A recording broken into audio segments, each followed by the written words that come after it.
Honda brought me out to Japan to test drive and sample not only their battery electric vehicles, but also to learn all about the software and the hardware that will underpin their Zero Series EVs. Honda wants to be fully battery electric as well as some fuel cells in there by 2040. And really, it starts with the Zero Series. And today I'm going to tell you what they're like to drive. I'm going to tell you all about the technology that is inside of these incredible battery electric vehicles. Grab your snacks and drinks, buckle in, and let's go to Japan. Yes, I was in Tokyo for the majority of the time, but Honda's research and development is not in Tokyo. We went north of there to Utsunomiya via Shinkansen bullet train. First time I was on a bullet train, so wonderful experience. And we took a bus from Utsunomiya outside of there in Tochigi Prefecture. We have this Honda gym. This is on campus for Honda. I just thought this was incredible that they have their own Honda gym. And then we got inside of Research and Development Center there in Tochigi, and this is right inside the front doors. This is their BEV saloon. This will reach production, not like this is still concept, but it will reach production and it will be coming in 2026.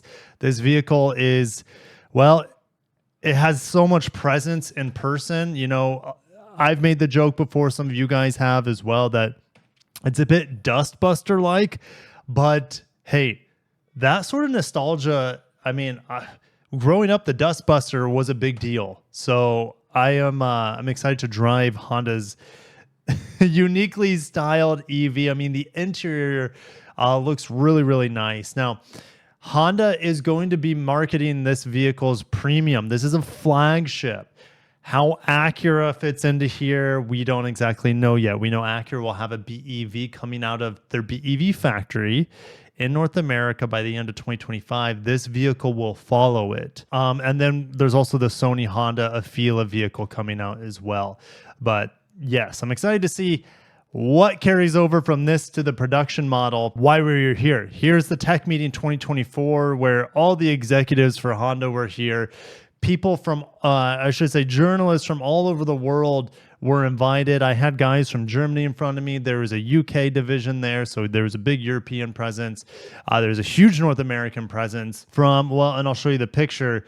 I'll just put on the screen right now. Huge North American presence from Canada to the United States to Mexico. And I was fortunate enough to be invited to this hopefully not once in a lifetime opportunity. And hopefully I can get back to Japan for Honda in the future as well. But all the details in the press release, I will go over that after I talk about the driving experience, that sort of thing. So here's Mibe-san, President, CEO. There's so much media here. So I don't want to put you to sleep because I could do that going step by step along the way, but I love driving cars. All this is good and dandy, pie in the sky, and we'll talk about the technology, but I want to talk about my driving experience first. It was very limited. I drove this car all about 5 minutes, I would say. 3 short laps around this designated short circuit with this vehicle. So I only got to drive the CR-V EV. Now, apparently it's the same platform, but there's more ground clearance on the CR-V EV compared to the Accord EV that was there. And apparently underneath of it is the gigacasted IPU, Intelligent Power Unit, which is the battery that has a gigacasted frame, which acts as the structural floor to this vehicle. Honda has a new technology to make it thinner, so the center of gravity is lower than its counterparts. Its handling will be better. So let's get into this. My co-driver, he didn't speak English. So I had an interpreter in the back. I felt bad for her because I started driving this pretty aggressively. She said I did a much better job than the journalist before, who was squealing the tires and driving it like a madman. I didn't want to do that to her. or my co-pilot here, who is an engineer for this vehicle. So essentially what you're seeing, we're in a CRV, so that's why it looks like a CRV, but we have some newer screens, newer technology in here, of course. But for arrows, back to the arrows, it's one pedal driving. I did one pedal driving the entire time, except for a couple times where I needed the actual friction brakes to help decelerate the vehicle. So first lap, I took it really slow. You know, he's talking about, you know, what does the steering feel like? You know, take notes of this. The steering felt really light to me. I prefer a heavier steering feel. Now, maybe it gets a little bit heavier through different customizations on the car. We'll see. I'm still working my way out. Let's go ahead and just fast forward a little bit on this track. Now, this is dual motor.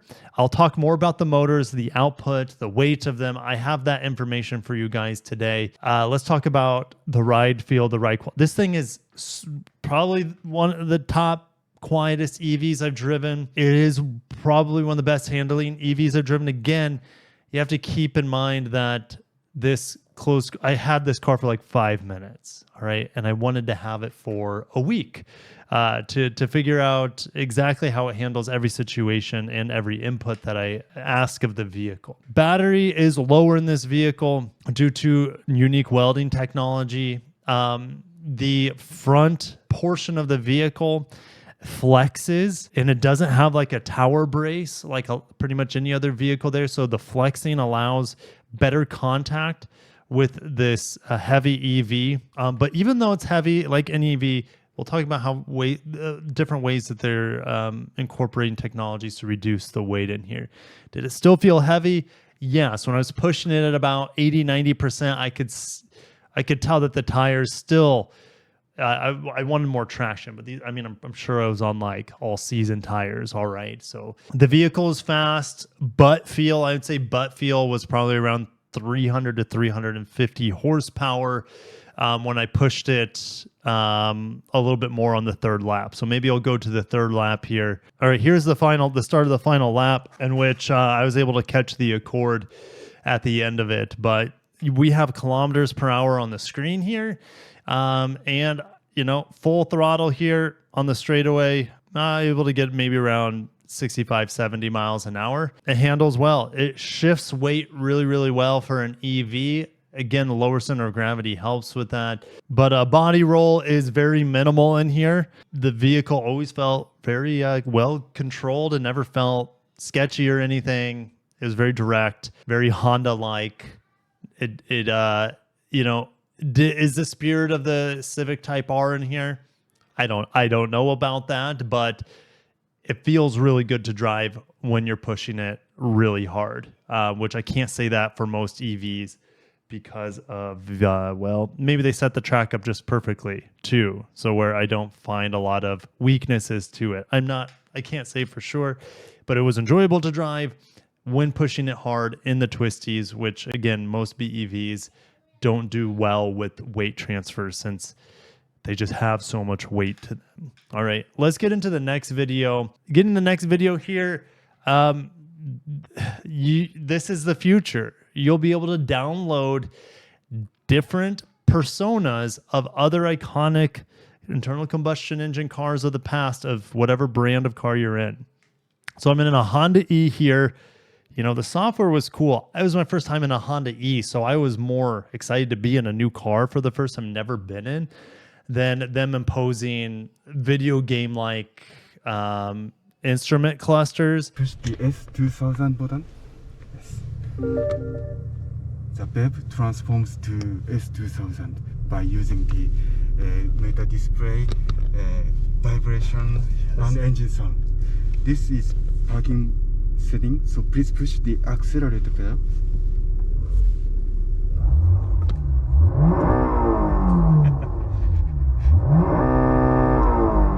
You can drive with this sound and vibration.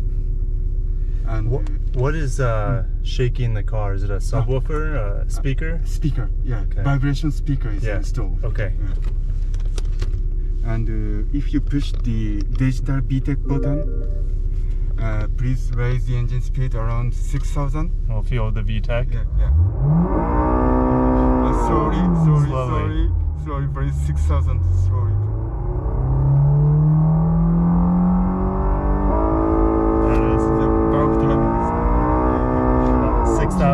200 RPM. Yeah. So you can change the vehicle by pushing the button. Honda Jet. Oh, this is a final presentation. Oh, I skipped to the end. After, please push the accelerator pedal slowly to the maximum.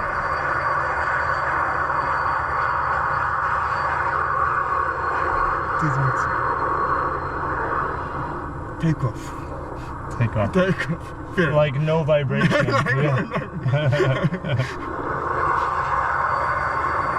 Wow. Okay. NSX. Yes, NSX, please.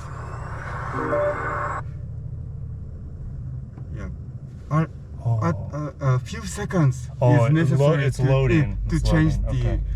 Yeah. So please push.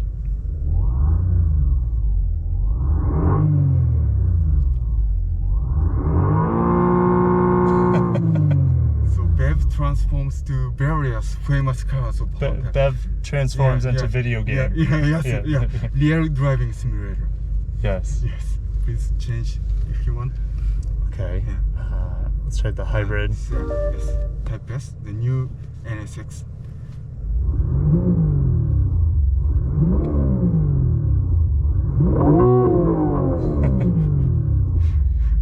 So Type R. Type R. Yeah. A few seconds will be necessary to change the mode. After hearing the idling, you can push. It's similar. Right, Yeah. 4-cylinder sound. Yeah, if you push the Honda E button, this is the original BEV mode, so very quiet. So if you drive with your family, please select this mode, and depending on your feeling, you can change to different view. Yeah. We were also brought into this room. Here was my interpreter for a few of these little kiosks.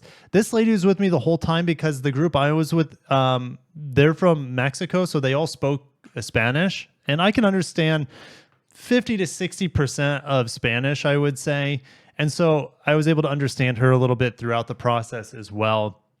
But we'd have the engineer explaining, and then we're all wearing headsets to listen to our respective interpreters. So it was a really fun experience. And there's, I want to say like 6, maybe 7 different big screen TVs here where they walk us through the different technology that they're working on in different parts of the car. Here's the same room without any of people, no journalists in there, no engineers. So here's the empty room. I never saw it empty. It was always a big party in there of us learning about Honda's technology. So here's me inside the Honda E having a good time. We went around Motegi Raceway right before the MotoGP races. So here I am in the back. I was just happy. So, all right, vehicle software.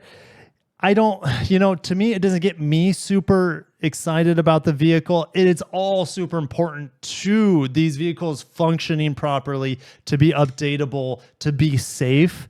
And they're really minimizing the amount of microchips in the car. They have fail safe. So if one chip goes down, they have a backup ECU. All that stuff is in here. It's all going to be amazing. Software-defined vehicle starts with 0 series in 2026. I mean, even this little diagram that they had here it felt like something that was taken out of a sci-fi movie. It's pretty exciting, explaining each function of each ECU, each computer in the car, all its different roles. Very cool experience, very nerdy. I'm more of about the battery size, the kilowatt hours, the motor. So we'll be getting that in a little bit. Of course, Honda wants to reduce accidents, all the software and hardware in here to reduce accidents, to make driving safer, all that stuff. Feel free to pause as I go through these slides. Again, we would be here all day long. Here's an amazing skeleton of their EV here. The 0 Series Saloon. Of course, we're going to have all-wheel drive or rear-wheel drive Hondas. Yes, you can confirm that. You can mark it up. We're going to have all-wheel drive Hondas. This is a car. Sensors. You see these cameras at the top of the screen sensing us on the side of the vehicle. for safety as well as being able to get in and out of the cars. So I had a couple demos with the tech, and then we got on the inside of these test drive vehicles, and then this is them briefing us on the course here, and then I drove it, of course. And there's me being happy. You probably saw that in the thumbnail already. So we go back into more lecturing. They're saying that, hey, our EVs are still gonna be fun to drive when you want them to be, but if you want it to be relaxing and safe experience with low stress, we have that ability as well. They talk about all the updatability, over-the-air software, over-the-air updates, all that stuff. Again, I don't want to bore you. This was interesting. They want to have the car recognize you and situationally recognize you to get you into the car. So if you have a kid with you, it will open up the back door. If you have groceries with you, it'll open up the rear trunk automatically with its sensing technology and AI. So, there's the baby.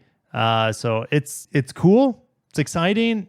Don't know if it's like going to change the world situation. And I asked a lot of questions. I said, hey, and when you start the car, all it needs is your face. I'm like, you're not going to have fingerprint detection as a double verification. You're not going to have a key card or some sort of key fob. They're like, well, the goal is to not have a key. The goal is to be face driven only in the future.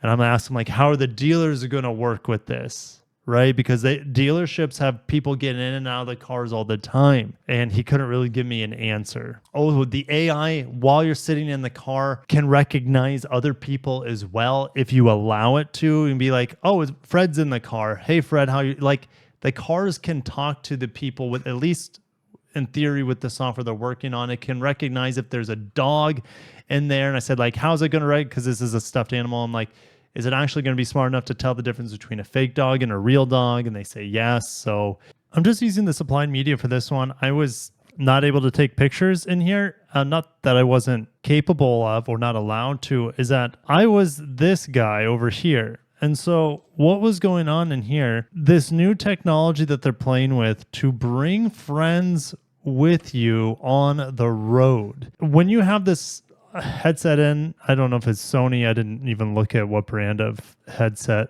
this is. Maybe you guys can tell from that. But anyways, everyone else that I was with didn't have headsets. Again, you're looking at the Japanese media here visiting. There is some American media, I believe. Here we go. Yeah, I was with these guys. A lot of this is, some of these guys are American. Some of these guys are Canadians in this group. I was sitting in her position, and you sit in here.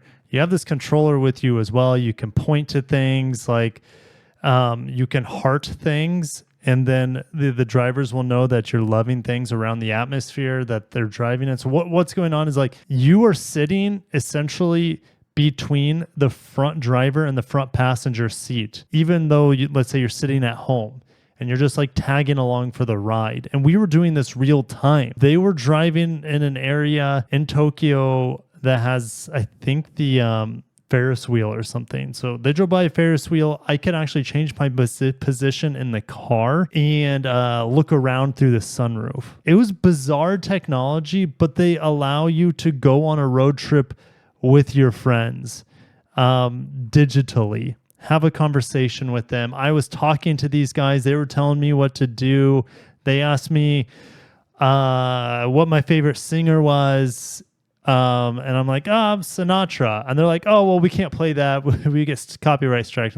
They're like, hey, can you look at something around you and put a heart on it? And then this guy was the main presenter and this lady was the interpreter. So very interesting technology where you can go on a road trip with your friends in the future. You would have to have like perfect internet connection. Obviously at home you would be able to, but your car would have to have a perfect wireless internet connection. And they're streaming 1080p live streams here, which is going to take up a lot of bandwidth. There were times where we had some some loss of data transmission here because of this car driving wirelessly through Japan. I can't imagine the amount of bandwidth needed to live stream from your car. Keep in mind, not only would you be live streaming this camera and audio, or two cameras and audio here for this Oculus headset or whatever this is, you have all the additional safety information that the car is transmitting already as well. Cool idea. I don't know if I'll ever see it in my lifetime. It felt very, very unique though. And I like that Honda's trying some new things here to incorporate a fun to drive experience with your friends. And the best way to do this would be with full autonomy. If this guy doesn't have to drive, and then you could, if you're on a road trip, you could invite your family or friends. They don't even need to have a headset. They could just have the 3D on the phone, if you know what I mean. And you can move your phone around to see the surroundings around the vehicle with all the cameras on it. So anyways, let's move on to the next piece. Some of this is very far off. A lot of this is near to the future. The safety technology that they're baking in here, front inverter motor assembly, slides underneath the vehicle. All that. It's going to be probably the safest Honda ever made, I would say.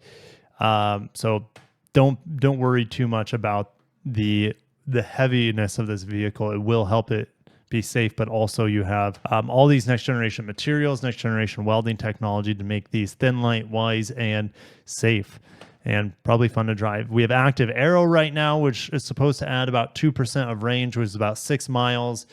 300 miles is the target here of range. This is where they talk about the handling, is that we have deformation in this area to increase the load on the tires when you're handling, instead of a fixed situation, which is going to really put a lot of tire wear and reduce traction in certain instances. Okay. They said their EVs are about 220 pounds lighter than adjacent competitors. I could talk about this for a long time, but I want to get into the motors here as soon as possible. Okay, so let's get into the motors. Where it's most exciting for me are the e-axles. They have the PCBs for the circuitry, for the inverters in parallel to the motor. And that allows, instead of it being up top here, it's on the side. So you're going to have more space in the cabin because of the computers being on the side of this e-axle. They have 2 different e-axles they're working on. All right. This one, I want to say, was about 85 kilograms of weight. I think, okay, I got a notepad. I wrote it down, so let me look it up. It seems like this whole architecture, by the way, is probably going to be 400 volt until maybe 2028, 2029, when they have another plant opening in Canada. That'd be my guess, but we don't know 100% sure if it's 400 volt or 800 volt architecture. I'm going to say it's 400 volt. This front motor here weighs 85 kilograms, which is close to 200 pounds. And it provides 180 kilowatts of power, which equates to about 241 horsepower. The smaller motor here weighs about 40 kilograms. And this is going to be the motor probably for the front of the vehicle or the rear e-axle. Yeah, front drive e-axle for all-wheel drive. There you go. So you have a really small e-axle for the front here. And then this is a thin, high efficiency e-axle. So this is for the rear wheel drive e-axle. So this smaller one is going to be 50 kilowatts, which is 67 horsepower. 241 plus 67 is about 310 horsepower, 307 horsepower. That's essentially the same sort of horsepower that we have in the Ioniq 5 dual motor, but this seems to be maybe more efficient space-wise than what we have in the Ioniq 5, probably lighter as well. This small motor here, the 50 kilowatt one, which is 67 horsepower, this is the new e-axle in the upcoming 2026 next-gen hybrids for Honda. Yes, you'll be able to get 67 horsepower of a rear motor in a Honda hybrid. If you look at Toyota, they have a similar high potency e-axle on things like the RX 500H, like the Crown Platinum with the Hybrid Max. So Honda's going to be getting in on high performance hybrids too, with an e-axle on the back, and it should reduce weight and maintenance without having a physical drive shaft between the front and the rear wheels. Okay, so love that commoditization, that flexibility with this small e-axle that will be going into hybrids as well. The Prologue right now is front-wheel drive or all-wheel drive. The Acura right now, the Acura ZDX, is rear-wheel drive or all-wheel drive. It looks like Honda's going to be favoring rear-wheel drive for single motor. Let that sink in. Honda's been a front-wheel drive company 99.9% of their lifetime. The S2000 and the NSX first gen are the only ones that were truly dedicated rear-wheel drive only vehicles. Everything else has been front-wheel drive or all-wheel drive throughout the history of the company. Let that sink in. This is a radical change for Honda to go to rear-wheel drive.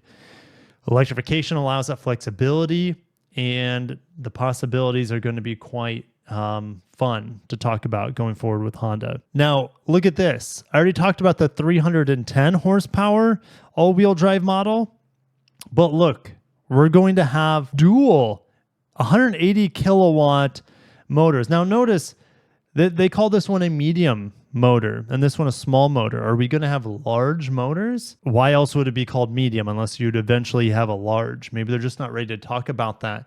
Maybe in an Acura, you're going to have a large motor here in the back. But dual 180 kilowatts, what? That's 480 horsepower, right? Let me do that again. I just want to make sure. Yeah, 482 horsepower we would have with dual 180 kilowatt motors. So was that 360 kilowatts, which is again 482 horsepower in a Honda.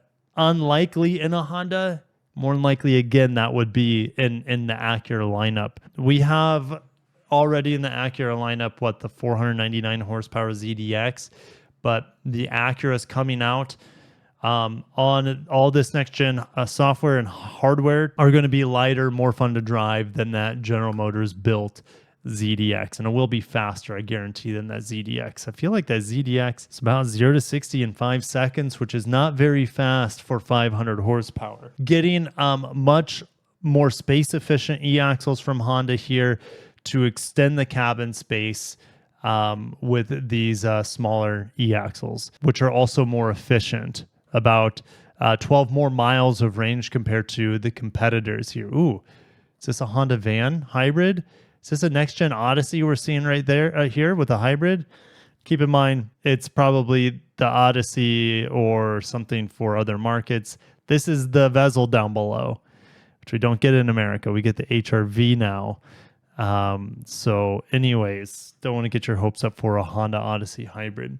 Here's the battery pack. I got notes on this too. This is the medium-sized battery pack, I believe. Let me pull it up. Yes, we don't have numbers exactly, but I said, hey, this is a medium-sized battery pack that's going to be in the Saloon series.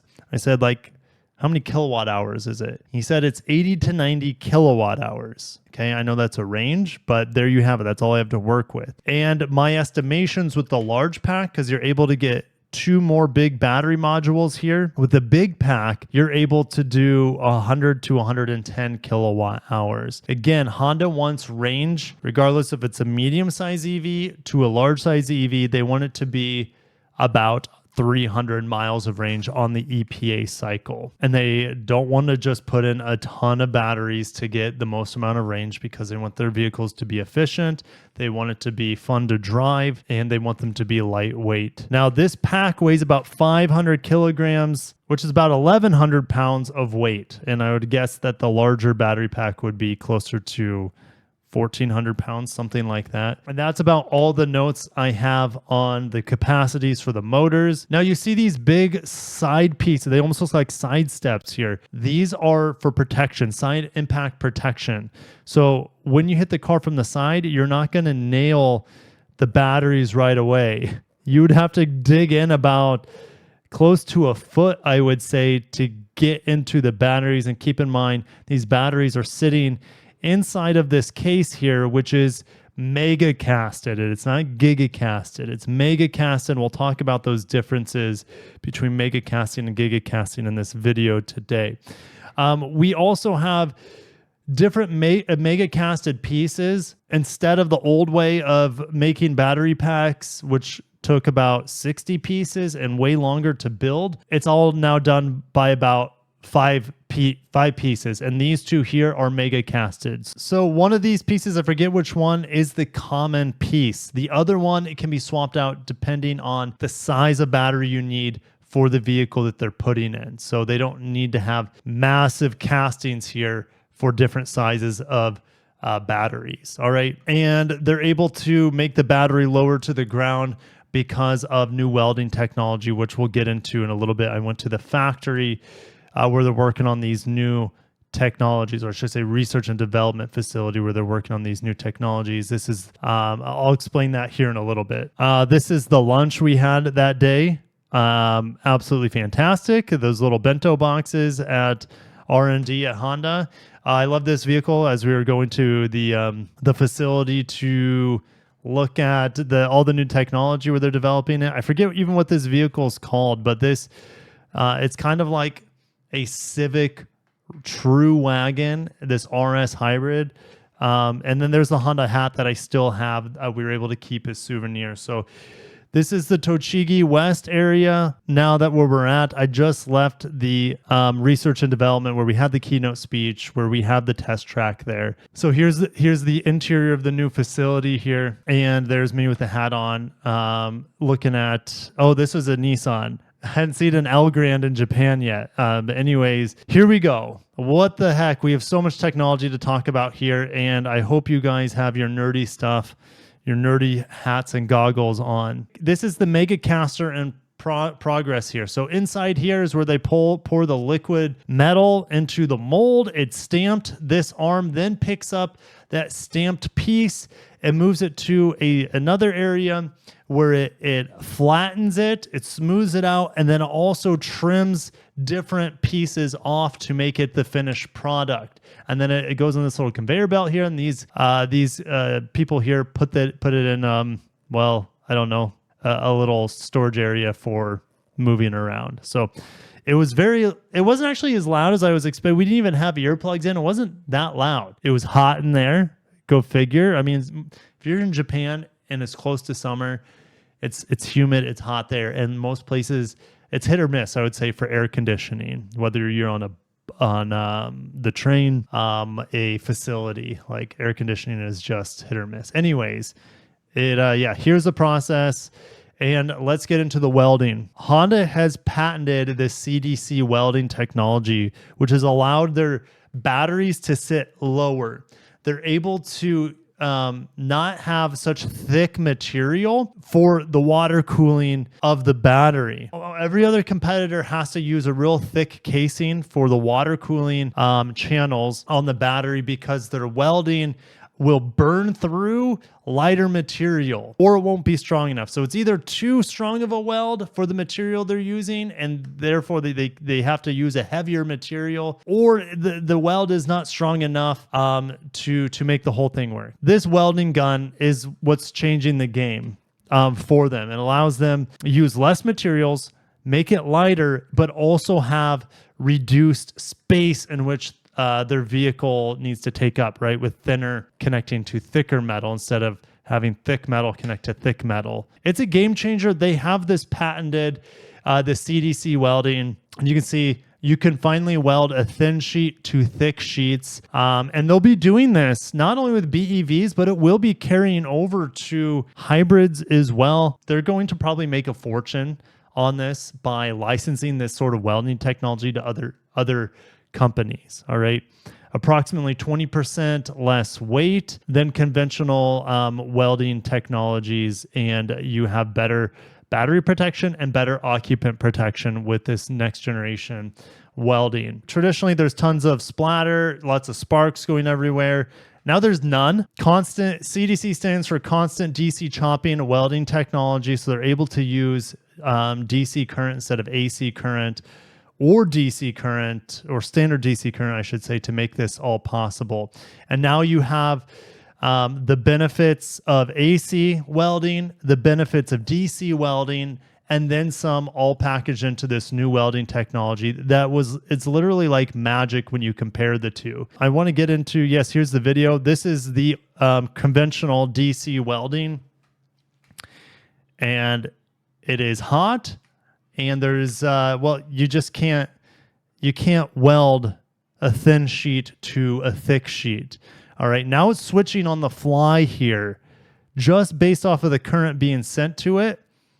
And here, you don't even know it's done. Like, you just see a little smoke, no sparks, no spray, and it's extremely, extremely efficient and allows for next generation technology to show through here. And they also show how it can be done on the door panel, or to connect the safety braces of the doors, the B pillar here, for example. Just look at that. Incredible. I used to, in high school, I had a job where I was welding fence posts, and I don't miss the days of being scalded and burned by flying sparks. Wish my welder was doing this sort of welding, to be honest. All right, 4 production technologies introduced today: the thin battery, the flex cell production, the mega casting, the 3D friction stir welding, which we haven't gone over, but we have gone over the CDC joint welding technology. All right, so this is the flex cell production. They're able to make these battery packs really, really fast. They're going to be able to use robots in the future to do this, all through machine learning and what's it called? I forget the right term, but it's like AI copy, where they learn through cameras and sensors how humans are putting these things together, and then the robot will be able to do it itself. I mean, they need to do this because, especially in Japan, working population is diminishing. People don't want to work in factories, and the population is aging. So they need to have machines take over.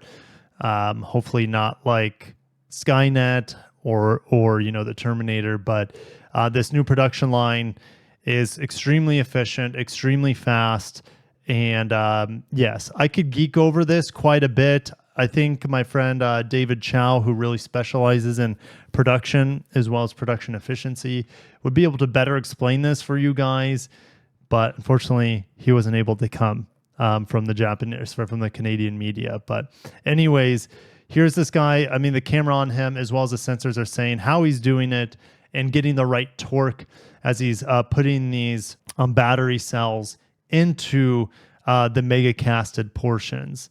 All right, and here's a video of this flex cell system. And I did ask how long it takes to, install the battery into the case and then install it into the car. They told me, unfortunately, I didn't write it down, so I don't want to be wrong. But I want to say it took somewhere around a minute from beginning to end to put this whole battery pack together in this new flex cell system. Of course, it's highly automated, it's highly efficient, and it's the future. Then you have this manual assembly zone. It gets all clamped together by machines. It's ready to go to be slotted into a car soon. You can see the flex cell production system from a bird's eye view. And here we are, putting the battery pack right into the shell of the vehicle, which obviously this is the outline kind of that saloon concept. Here is the mold. The mold for pressing that molten alloy and then rapidly cooling it. So this is the gigacast. I haven't even talked about the mega casting, I should say. 6 of these 6,000 ton presses, 6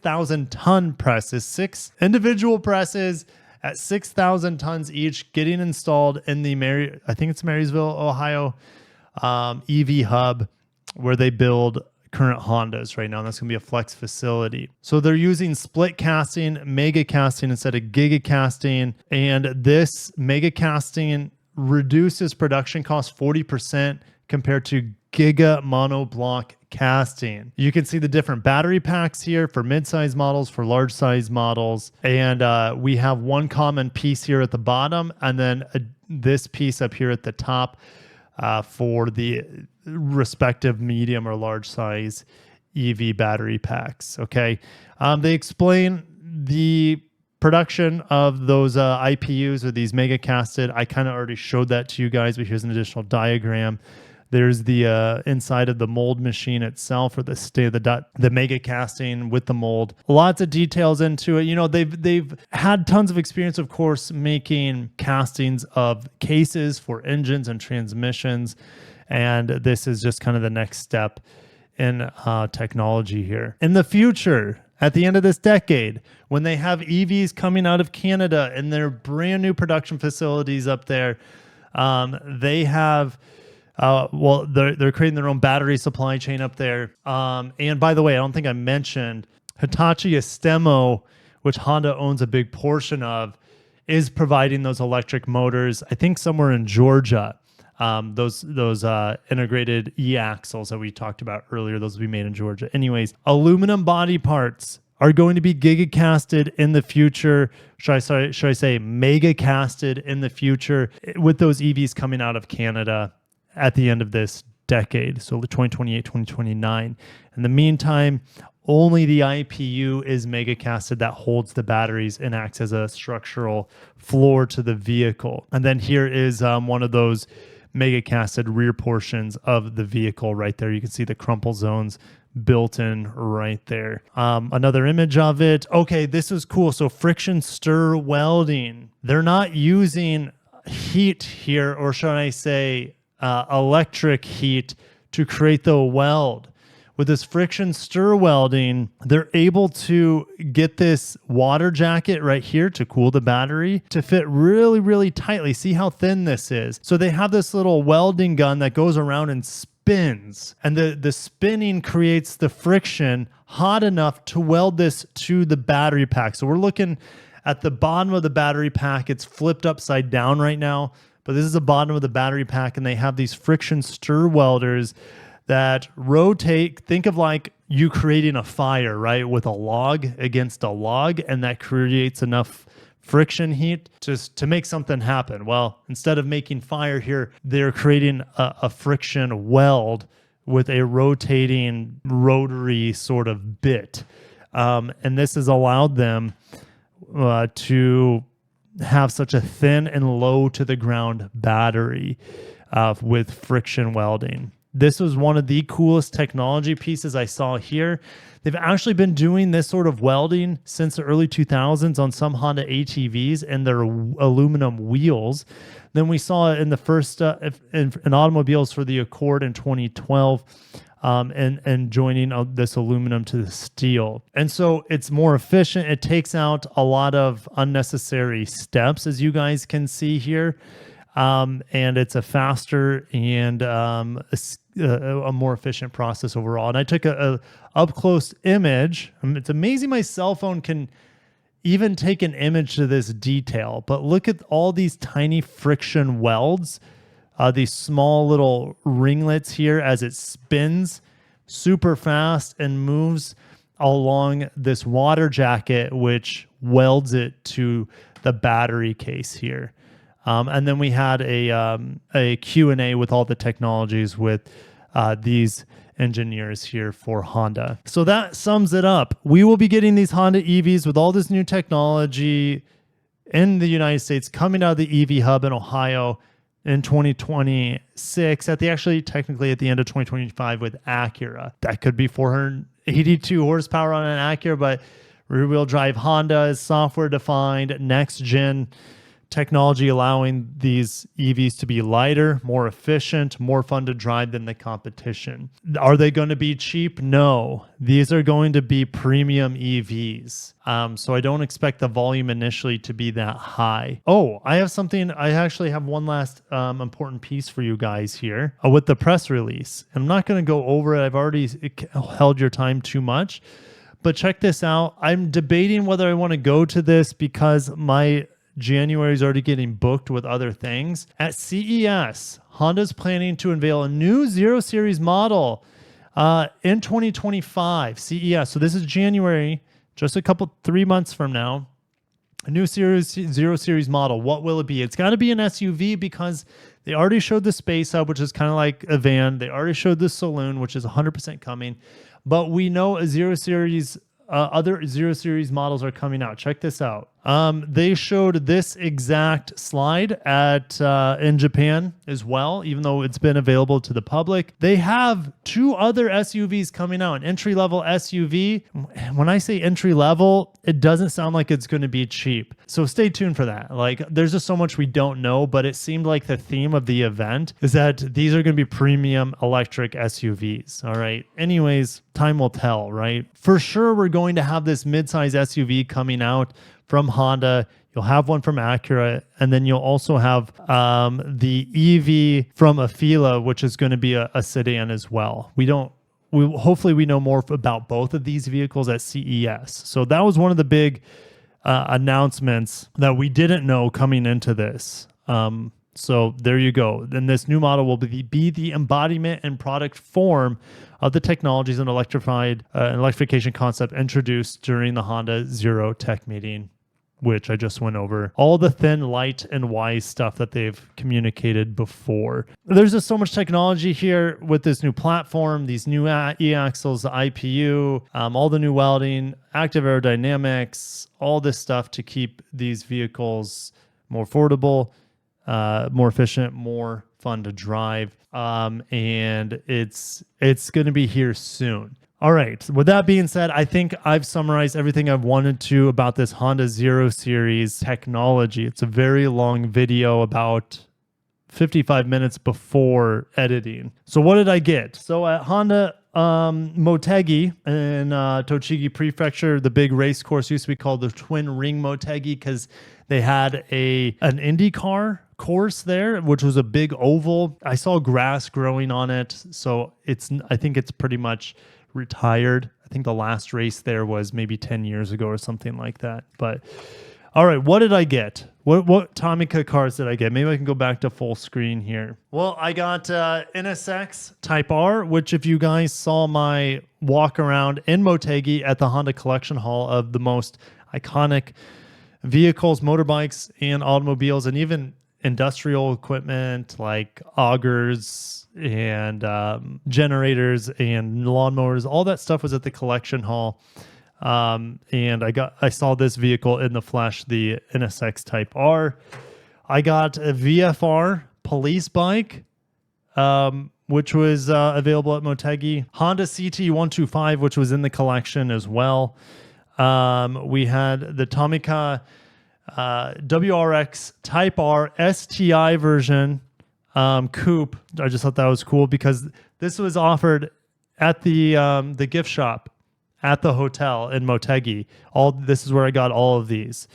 And then even it had a Toyota there too, the Toyota Celica XX. Don't even know what this vehicle is. Not 100% sure if we got it in America, but there you have it. I just really enjoyed my time in Japan. And if you made it at 45 minutes into this video, I wanted to say thank you for inviting me out. It was an unforgettable experience to be at Honda R&D, to experience Motegi, to drive these new Zero Series EVs, and to be immersed in the culture and immersed with these new technologies that is going to be a part of Honda going forward, potentially for the next few decades at least.